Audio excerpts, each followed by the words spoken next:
sejak pemerintahan Jokowi ini adalah petanya yang salah. Jadi map yang ditaruh di atas mejanya Jokowi ini salah. Peta ini diajukan oleh para Taipan, ya. Mereka memberi gambaran situasi, ya kan? Para Taipan ini, seluruh Taipan Indonesia yang berdiri di belakang Jokowi ini adalah Taipan binaan Amerika. Seluruhnya. Siapa yang bukan binaan Amerika di antara Taipan-Taipan sekeliling Jokowi ini? Mereka ini senantiasa mau ngebergen terhadap apapun perkembangan situasi internasional. Cina masuk, kalau bilang sama Cina, kalau lu nggak sama gua bikin kacau. Amerika masuk, kalau lu nggak sama gua bikin kacau. Dia bikin kacau di sini. Taipan ini kerjaan bikin kacau.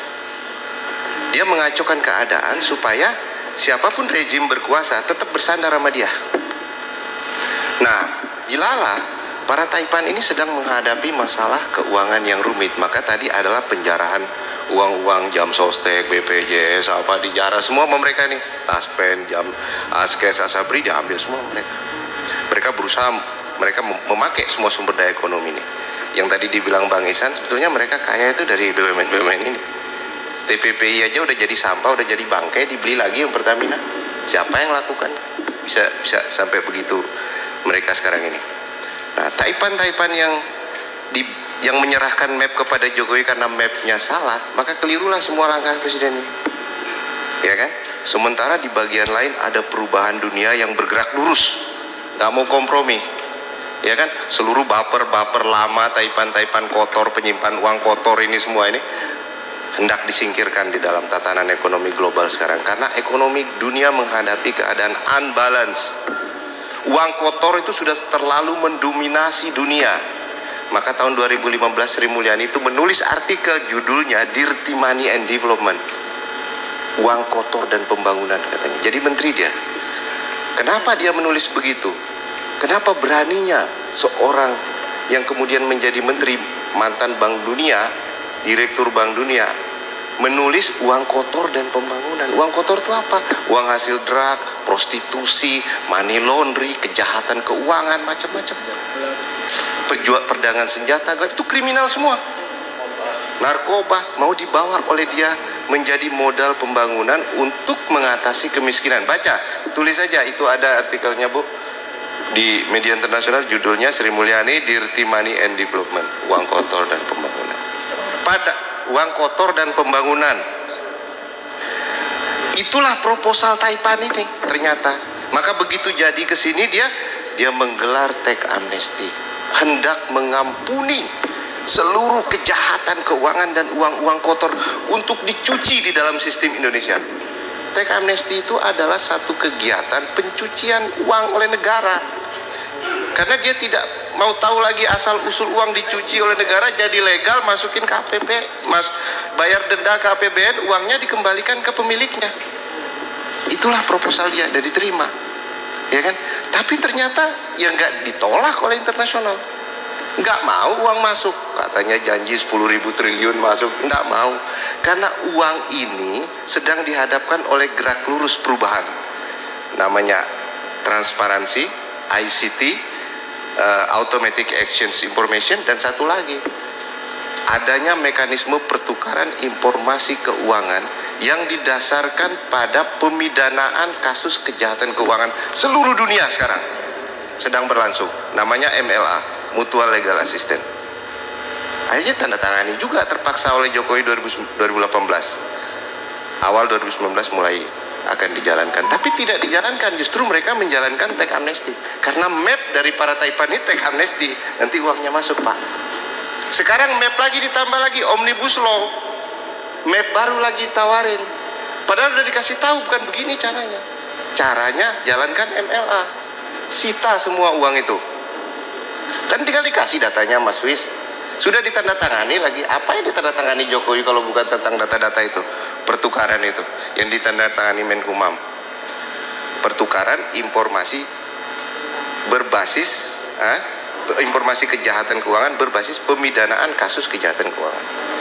Jadi pidana dulu, makanya KPK bilang Samsul Nur Salim akan kita adili dengan MLA. Seluruh kejahatan korupsi BLBI yang segala macam yang diperkirakan uangnya disimpan di internasional itu ada 4.000 di Singapura dan ada 9.000 di Swiss, 9.000 triliun. Jalannya sudah ada untuk perubahan, tapi Jokowi memakai peta para Taipan, mengampuni kejahatan keuangan mereka, memberi konsensus sumber daya alam lebih jauh lagi kepada mereka. Kalau mau ditanya jalan keluarnya, gampang Jokowi bikin jalan keluar. Petanya Taipan ini buang, map yang disodorkan mereka buang. Enggak, kalian nggak jalan. Teks amnesti nggak jalan, paket kebijakan nggak jalan. Itu peta Taipan semua, itu mapnya Taipan semua. Lalu omnibus law pasti berantakan lagi, menambah tadi yang dibilang Bang Ihsan, menambah ketidakpastian regulasi, menambah ketidakpatuhan kepada regulasi. Dari bayangin aja 70 undang-undang mau disatuin. Kita aja gugat ke MK sama Pak Din cuma satu kata, kita gugat kata dapat, kata ini gitu, kita minta dihapus. Dia enak aja 70 mau disatukan. Orang gila kali. Iya, itu namanya. Mending kembali ke Undang-Undang Dasar 45, kembali ke GBHN, ya kan? Wah, itu baru benar Jokowi. Sekarang dia keluarkan dekret, kembali dia ke Undang-Undang Dasar 45, lalu kembalikan fungsi MPR, MPR menetapkan GBHN, dia nggak perlu omnibus law, selesai semua urusan. Kenapa dia repot-repot ngikutin jalan Taipan yang sudah 3 kali salah? Nah, paket kebijakan 14 salah semua, nggak ada hasil sama sekali, ya kan? Tambah lagi teks amnesti 0 tambah 0, nggak ada hasil sama sekali. Sekarang dia mau bikin kacau lagi pakai omnibus law, bikin gejolak sosial, bikin kerusuhan seperti di Hong Kong, bikin lagi seperti di India, bikin lagi seperti di Amerika Latin. Sebab kalau ada kerusuhan, Pak, uang enak dia masukin. Dia bisa bikin kacau, dia bikin kerusuhan lalu masukin uang dia. Jadi hati-hati dengan skenario kerusuhan. Itu proposalnya Taipan. Bagi saya Jokowi perlu untuk berpikir sehat, ya. Buang semua peta-peta para Taipan ini, map-map yang disodorkan mereka ini semua penipuan. Yang perlu dia lakukan sekarang adalah membenahi jalannya negara, bukan omnibus law tapi kembali ke Undang-Undang Dasar 45. Kembalikan fungsi MPR, tetapkan GBHN, udah selesai semua. Urusan kekacauan konstitusi bisa ditata kembali lewat jalur itu. Saya kira itu jalan keluarnya. Masalah orang, udahlah nanti orang lahir sendiri. Yang berani-berani akan muncul. Yang jagoan-jagoan akan muncul sendiri. Nggak usah kita cari-cari orangnya. Bagaimana Bang? Makasih. Yang menderita ini para Taipan. Mereka ini tersandra, benar-benar tersandra. Mereka nggak bisa bergerak sekarang. Maju kena, mundur kena. Oh, mereka paling sengsara, Bu. Orang punya duit akan kehilangan duit paling besar, itu paling sengsara. Ya. Iya kan?